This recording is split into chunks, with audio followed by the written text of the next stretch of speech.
ఒక 17 ఏళ్ల బాలుడు కెమెరాతో ఒక వీడియోని తీస్తుండగా అదే సమయంలో ఆకాశంలో ఓ భారీ విమానం మామూలుగా కనిపించింది. కాసేపటికే ఆ విమానం పక్కనున్న హాస్టల్ మీదకి పడిపోయింది. ఇది మామూలుగా ప్రమాదం కాదు, ఇది చరిత్రలోకి వెళ్ళిపోయే ఘోరమైన విమాన ప్రమాదం అని మనం చెప్పవచ్చు. ఇది Air India AI-171 Boeing 787 Dreamliner విమానం యొక్క ఫుల్ స్టోరీ మనం తెలుసుకుందాము.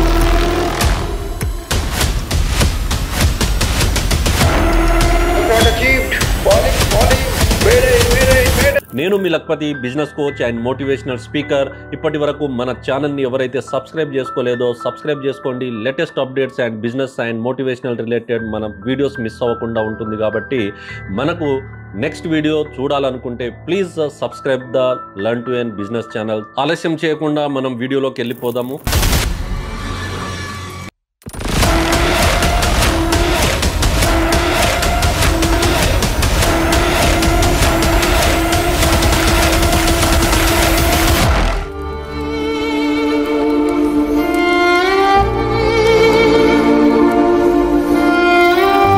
జూన్ 12, 2025 అందరికీ కూడా ఆ రోజు ఒక బ్లాక్ డేగా అయిపోయింది. మధ్యాహ్నం 1:30కి ఎయిర్ ఇండియా విమానం AI-171 అహ్మదాబాద్ నుంచి లండన్కి బయలుదేరింది. ఆ విమానం అంతకు ముందు కూడా ప్యారిస్ నుంచి ఢిల్లీకి తిరిగి వచ్చింది. దాని తర్వాత ఢిల్లీ నుంచి అహ్మదాబాద్కి వచ్చింది. ఈ విమానము ఏదైతే డ్రీమ్ లైనర్ ఉందో అత్యధునంగా చెప్పబడే ఒక విమానంలో ఒకటని మనం చెప్పవచ్చు. కానీ ఆ రోజు ప్రయాణికులు అంటున్నారు ఆ యొక్క ఫ్లైట్లో ఏసీస్ పనిచేయడం లేదు, అలాగే ఎంటర్టైన్మెంట్ కూడా ఏది కూడా స్క్రీన్ కూడా పనిచేయడం లేదని చెప్పడం జరిగింది. ఇది ఏం సూచిస్తుంది? మరి టెక్నికల్ ఫెయిల్యూర్ అనేది ముందే ప్రారంభమైందని మనకు ఇక్కడ తెలుస్తుంది. ఇక్కడ విమానం టేకాఫ్ అయిన టైం చూసుకున్నట్లయితే 1:38:44 సెకండ్స్ అని మనం చెప్పొచ్చు. మరి ఆ టైంలో టేకప్ అయిన తర్వాత కేవలం 34 సెకండ్స్లోనే విమానం భూమిపైకి రాలిపోయిందని మనం చెప్పవచ్చు. మరి ఆర్యన్ అనే బాలుడు తీసిన వీడియోలో ఏదైతే ల్యాండింగ్ గేర్ ఉందో పూర్తిగా కూడా క్లోజ్ అవ్వలేదు. మరి వింగ్ కూడా చూసుకున్నట్లయితే ఫ్లాప్స్ కూడా తప్పుగా ఉన్నట్లు కనిపిస్తుంది ఈ వీడియోలో. అంటే ఇక్కడ విమానం చూసుకున్నట్లయితే అస్థిరంగా ఉన్నది స్పష్టంగా మనకు తెలుస్తుంది. ఎయిర్ ట్రాఫిక్ కంట్రోల్కు కూడా పైలట్ ఇచ్చిన చివరి మాటలు కూడా వీ హ్యావ్ నో ట్రస్ట్ అని చెప్పి ఇది ఇంజన్ ఫెయిల్యూర్ అని చెప్పే సంకేతం అని మనకు తెలుస్తుంది. ప్రమాదం చోటు చేసుకున్న ప్లేస్ గురించి మనం డిస్కషన్ చేసుకుంటే మేఘాని నగర్లోని బీజే మెడికల్ కాలేజ్ హాస్టల్ క్యాంటీన్ మీద క్రాష్ అవ్వడం జరిగింది. ఆ సమయంలో ఒక 35 మెంబర్స్ విద్యార్థులు భోజనం చేస్తున్నారు.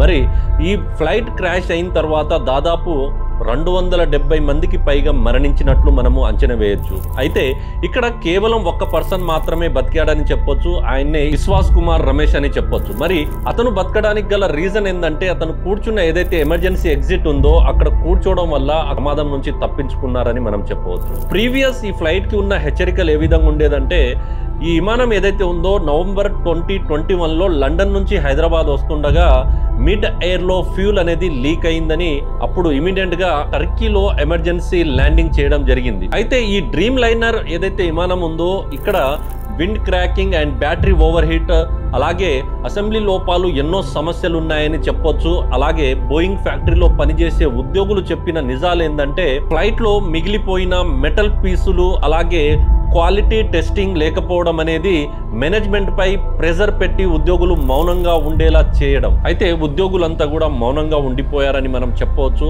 అండ్ సింథియా కిచెన్స్ అనే బోయింగ్ క్యాంటీన్ మేనేజర్ కూడా అన్న వర్డ్స్ ఏంటంటే 2012-2013లో తయారైన కొన్ని డ్రీమ్ లైనర్స్ ఆ నాణ్యత క్వాలిటీ అనేది చాలా బాగా లేదని చెప్పడం జరిగింది.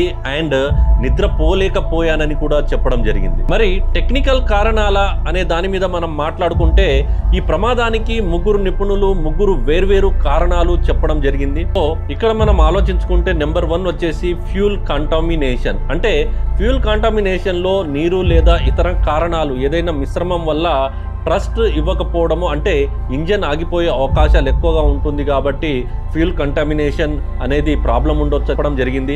One of the possible reason what I can think of, it can be due to fuel contamination. And second one మనం మాట్లాడుకుంటే టోటల్ పవర్ లాస్ అంటే టోటల్ పవర్ లాస్ అయ్యే అవకాశాలు కూడా ఎక్కువగా ఉన్నాయి కాబట్టి వేరియబుల్ ఫ్రీక్వెన్సీ స్టార్ట్అప్ జనరేటర్ అనేది మాకు కంప్లీట్ గా ఫెయిల్ అయినప్పుడు ఎలక్ట్రిక్ ఇంజన్ కంట్రోల్ పనిచేయు. అప్పుడు ఏంటంటే ఆ టైంలో ర్యాట్ ని తీసుకోవడం జరుగుతుంది, ర్యాట్ ఓపెన్ చేయడం జరుగుతుంది. ర్యాట్ అంటే ర్యామ్ ఎయిర్ టర్బైన్ అని అంటాము. సో ఈ వీడియోలో చూస్తున్నట్లే మనకు కంప్లీట్ గా పవర్ లాస్ అయినప్పుడు ర్యాట్ ని యూజ్ చేస్తాం కాబట్టి మనము వీడియోలో చూడొచ్చు ర్యాట్ అనేది బయటికి వచ్చి మనకు కనిపిస్తుంది. పవర్ లాస్ స్పష్టంగా పవర్ లాస్ అయిందని మనకు తెలుస్తుంది. సో మనకు థర్డ్ పాయింట్ మాట్లాడుకుంటే మెకానిక్ ఫెయిల్యూర్ అని చెప్తున్నారు. బోయింగ్ కాంపోనెంట్స్ అసెంబ్లీలో లోపం ఉండడం వల్ల, అసమర్థంగా భాగాలు అక్కడక్కడ అమర్చడం వల్ల సో కంప్లీట్ గా మెయింటెనెన్స్ లోపం కూడా ఉండొచ్చు అని చెప్పి ఈ 3 మేజర్ పాయింట్స్ చెప్పడం జరిగింది. అయితే బోయింగ్ మీద ఉన్న విమర్శలు మనం మాట్లాడుకుంటే బోయింగ్ సంస్థ పట్ల ప్రపంచవ్యాప్తంగా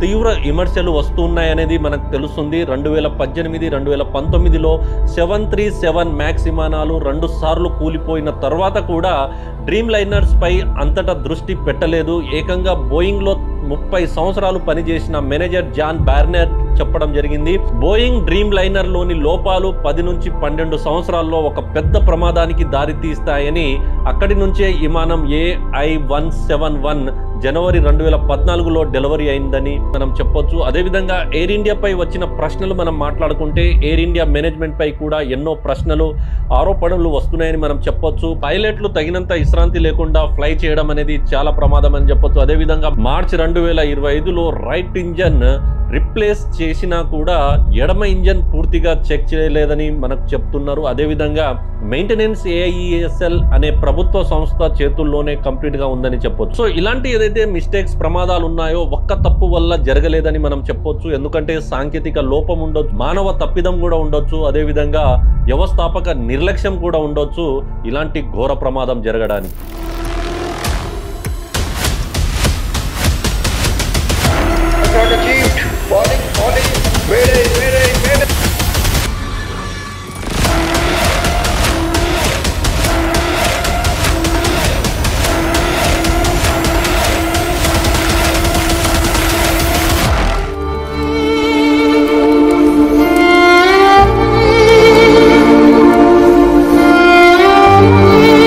మల్టీ లెవెల్ ఫెయిల్యూర్ అని కూడా మనం చెప్పొచ్చు. బోయింగ్ ఫ్యాక్టరీలోని నిజాలు వెలుగులోకి వస్తే డ్రీమ్ లైనర్ పేరు వెనుక ఉన్న నైతిక దురదృష్టం మనకు కనిపిస్తుంది. మరియు మరణించిన వారు తిరిగి రారు కాబట్టి, కానీ మనము ప్రశ్నించాలి.